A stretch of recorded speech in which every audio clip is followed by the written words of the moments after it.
Hey, oh, it's your birthday, it's your birthday. Said, hey, oh, it's your birthday, it's your birthday. Ladies and gentlemen, boys and girls, welcome to another episode of Fidget Spinner Show and Tell. I am always your host, Wanda Johnson, and I'm going to just jump right into this. It needs no introduction because it's the Nebu by NJT Handpower. Now, when I first saw this, which was ages ago, I was hip to this dude's stuff going back to Etsy. And he had not really made a presence on the Facebook groups. And I saw he had something done in Damasteel that was like a spaceship looking thing. And I thought that was pretty cool. Plus, he had these like half moon buttons that were really nice. That's how I first noticed him. And then he came out with the Nebu, which is this bad boy. This is probably one of the most common iterations of it, the blackened XL Nebu in tungsten. But I got into it a little bit earlier than this particular one. I think this is where most people got familiarized with it. Now, when I first saw this design, I have to say, he was alright. He was alright. I mean, I really like rounded corners and swells and balloony kind of bulbous spinners. I really like curves. So I tend towards not digging these sharp edges, not digging the kind of squared off look, not digging the, there's length, there's width, but there's just nothing going on with the height. It's not bulbous.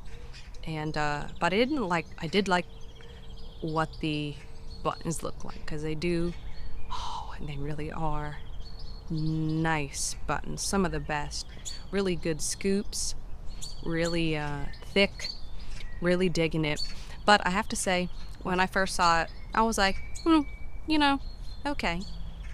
And I wasn't really, I was sleeping on it. Let's just say that. I was sleeping on it. Until I saw this material I had never even heard of before. And that was Crystallized TI. This was something I had never seen before. Crystallized TI was it was what got my attention with NJT Handpower. It was the only company, only maker that I knew of that used this. I had no idea what this was. This is as close to an artificial meteorite as I had ever seen. Meteorites, the way you can tell that they're meteorites is the Venmenstatten patterns, which are these crystallized, nickel and silicon kind of striations or whatever, this crystalline structure that is only found in meteorites. I'll have to do a little episode on that. But it looks very similar to this. Never even heard of it.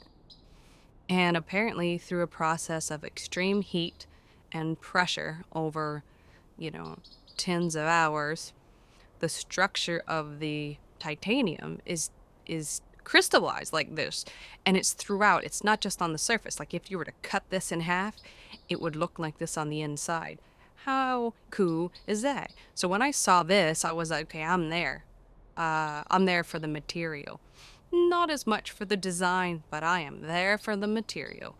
And he was offering it in all kinds of flamed kind of versions, which take advantage of the colors that titanium come in. I just wanted straight up. I just give me this.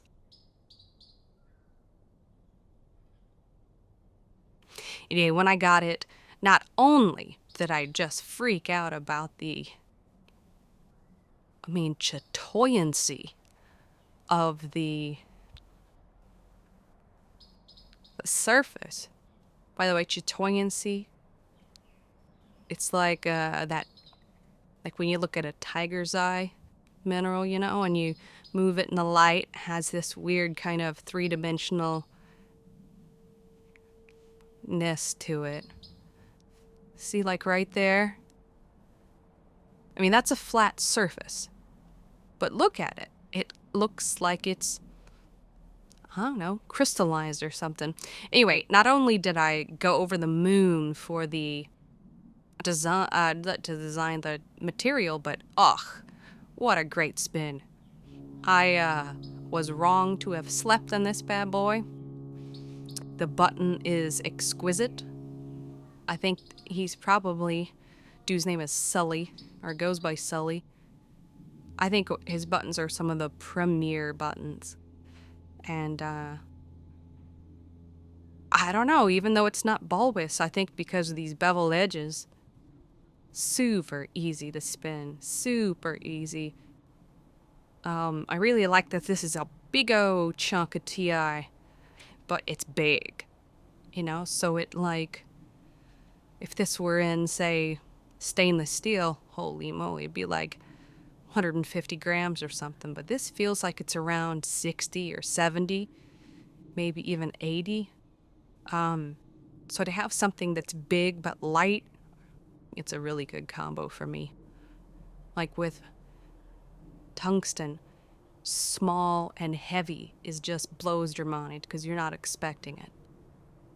All right, so this was the first one I actually got, and it was because of the material, because I had never even heard of, right? I even had to do some investigation about it. So then, of course, the W comes out, and how do you not? Now, at this point, I was really into the design, especially the buttons. And these buttons are even scoopier. Oh, man, and they're thick. Oh, they're very, very scoopy. And different dimensions, too. So you have, this is the W. And this is the crystallized TI. Substantially different. And I don't even think this was billed as an XL. It was just billed as a Nebu. And I don't know if this was an XL or not. I think it was the regular. Maybe this was the regular and this is the XL. I'm not really sure. But you can see the button design, changed a bit. It became more scoopy. Well, if you can see that. It became more scoopy. A little more stout. I don't know, not as thick either. Little design changes. So maybe this was an XL. But, as far as, like, tungsten goes, come on. I don't know that it really can possibly get better than this as far as tungsten goes. So for me, for my money, what Selvy's doing at NJT Handpower is amazing. And then I saw that he was crazy enough to put out a sterling silver version. I'm a sucker for all the different, getting as many different materials as possible. Look at this. Have you ever seen a sterling silver fidget spinner? That's just redonkulous. Oh my God. It's heavier than you would think. It's also softer than you would want. But it's sterling silver. And that button of sick too, isn't it? I kind of feel like I don't really have to go on much further about these guys because they are such a known quality. I just wanted to show off the ones that I had. Thank you very much. Have a good day.